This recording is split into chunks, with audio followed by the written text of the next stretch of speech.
Crimes against tourists are on the rise in Italy. But that doesn't mean you should go cancel your trip. If you know what to look out for, there are a few simple steps you can take to protect yourself, starting with a couple of things you can do before you even leave home. I'm Gary with Optimal Travel. Let's get into it.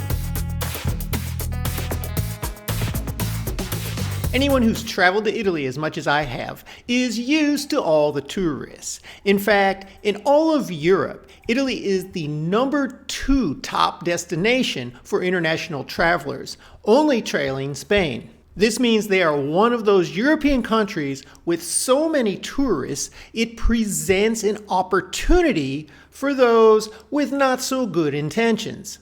Now, to be fair, most of these crimes targeting tourists are petty crimes, theft crimes, and pickpocket crimes. Major crimes of a more severe nature are actually on the downward trend in Italy. However, these types of tourist-related crimes are rising like crazy. In fact, compared to pre-pandemic numbers, so the statistics before the pandemic hit, today, pickpocketing is up in Rome specifically over 63%. The 3 cities in Italy with the highest incidence of these petty theft crimes are all major tourist hubs, starting with Milan, followed by Rome, and then Florence is number 3. Italy ranks number 1 in all of Europe for petty pickpocket crimes. The highest concentration of these thefts occurred directly around Rome's Trevi Fountain, the Colosseum, and the Pantheon, as well as the Cinque Terre train lines and the Circumvesuviana train, which connects Naples and Pompeii and Sorrento. So if you're going to be on any of those specific trains, or especially if you're in Rome and any of these areas, stay on heightened alert. And be on the lookout for small groups of young people. There is a 16% year-over-year rise in these crimes being committed by people under the age of 18. Most of these crimes rely heavily on psychological tricks and not physical force.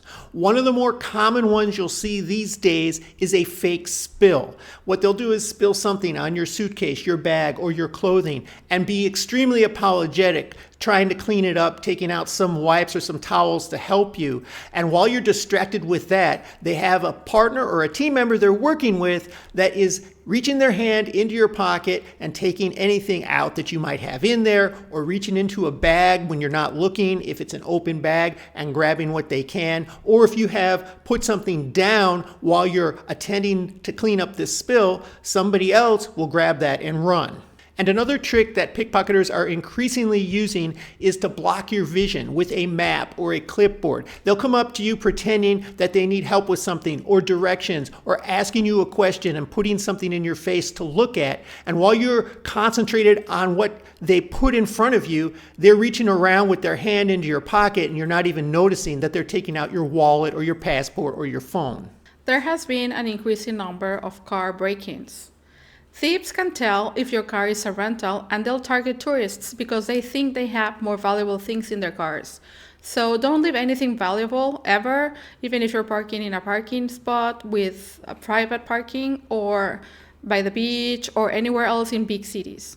The good news is there are very few reports of assaults or assault-related crimes against tourists in Italy. But in order to protect yourself against these petty theft crimes, there are 5 main things you can do, and a couple of them begin before you even leave home.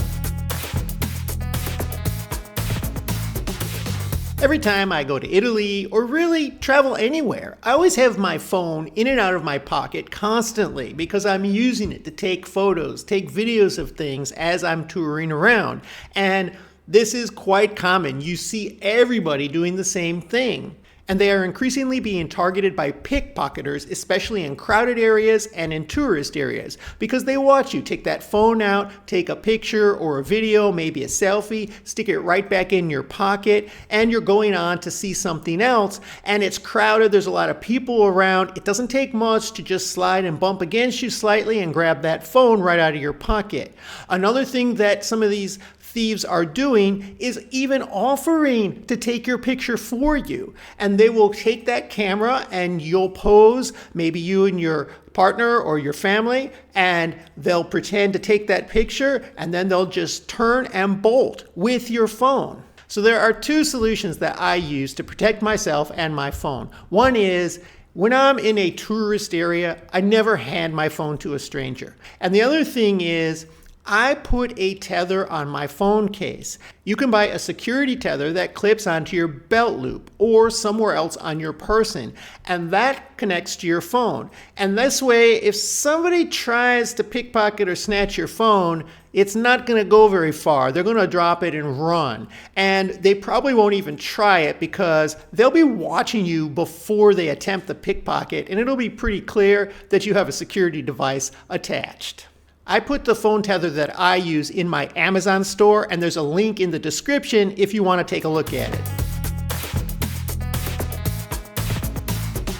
One thing now that is really nice about Italy, which has changed over the years, is that almost everywhere you go, every store, every vendor will take a form of electronic payment. So you no longer need to be carrying around a lot of cash. And I would recommend not carrying around much cash at all. In fact, I don't even bring my wallet around with me anymore. I leave it in the hotel room, and that considerably reduces my risk. I hardly bring any cash. I bring one credit card, or these days, I don't even bring the credit card. I just bring my passport because I have my phone and I can use my Apple Pay. And almost everywhere you go these days in Italy, they will accept that. You can even buy something as simple as an espresso and pay with your Apple Pay, Google Pay, or credit card. And those three things are really all you need when you're going around Italy's major cities: your passport, your credit card, and or Apple Pay or Google Pay on your phone. And even if you are targeted by pickpocketers, they're not going to get much from you, especially if you have that phone tethered. Let me know if you've ever put a security device like a tether on your phone. Put your answer in the comments below. But even if you're limiting the things that you bring with you when you're walking around Italy's cities, it still can be a major headache if you get a passport stolen or even a credit card stolen.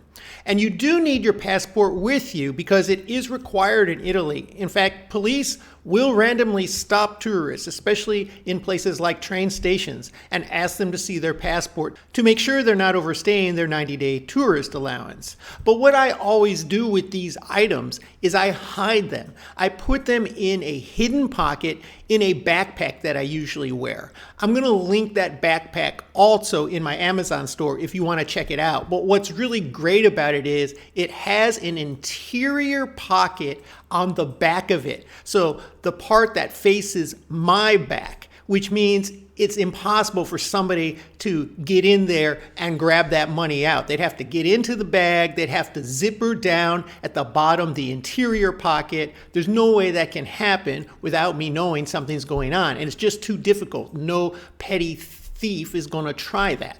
And then if you don't want to carry around a backpack, what my wife will use sometimes is similar to a money belt. And I also put that in the Amazon store if you want to check it out. And you just wear it underneath your clothes, and it'll hold things like your passport, a credit card, and even some cash. And it's a great way to keep that stuff hidden, and nobody's going to be accosting you to steal this stuff. These are petty thieves. They're looking for an easy get, an easy win. And there's so many tourists out there that they can target who don't take these simple precautions. So simply by taking a few of these simple precautions, you will take yourselves out of that pool of targeted tourists.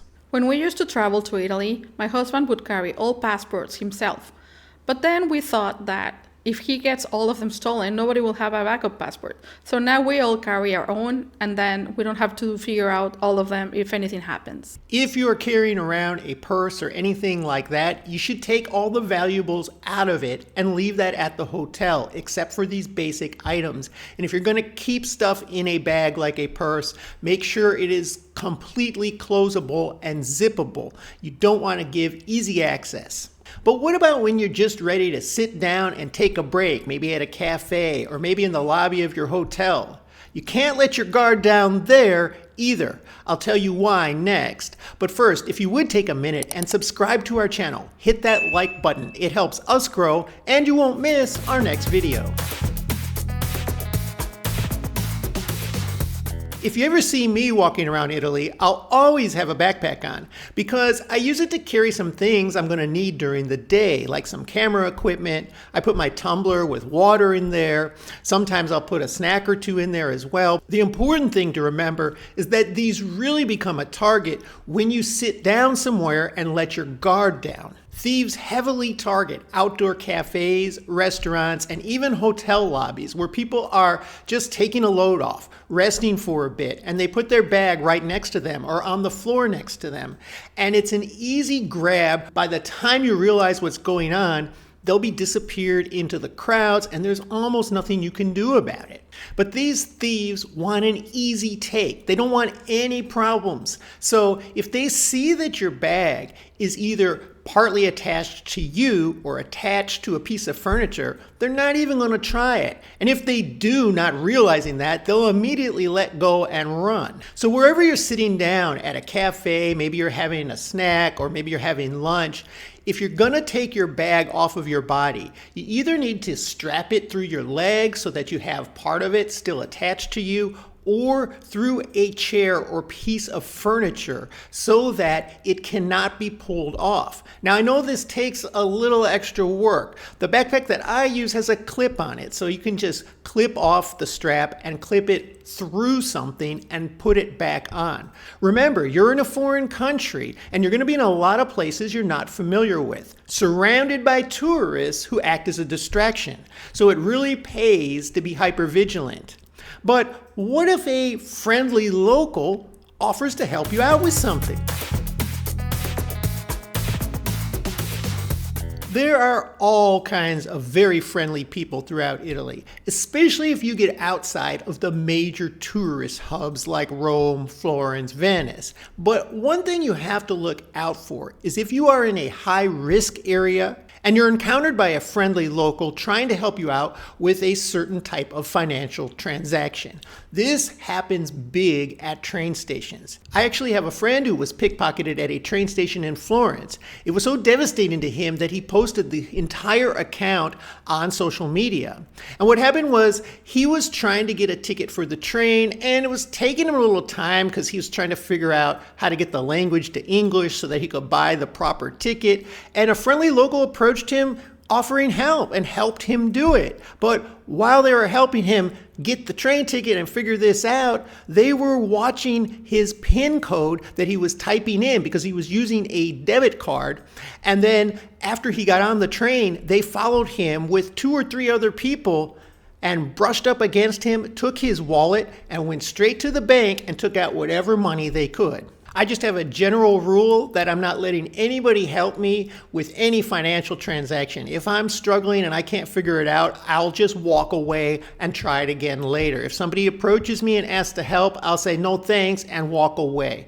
But there's also an easier way I've found to get around this problem, and that is using an app for everything. In fact, all of the major transportation systems in Italy, including the trains and buses, will take an app for payment. You don't need a paper ticket anymore if you download the app, and there are a couple different ones, so it can depend on the city that you're in and what train system you're using. But if you just do everything on the app, you can take care of that on your own, and you won't be in a situation where you seem vulnerable.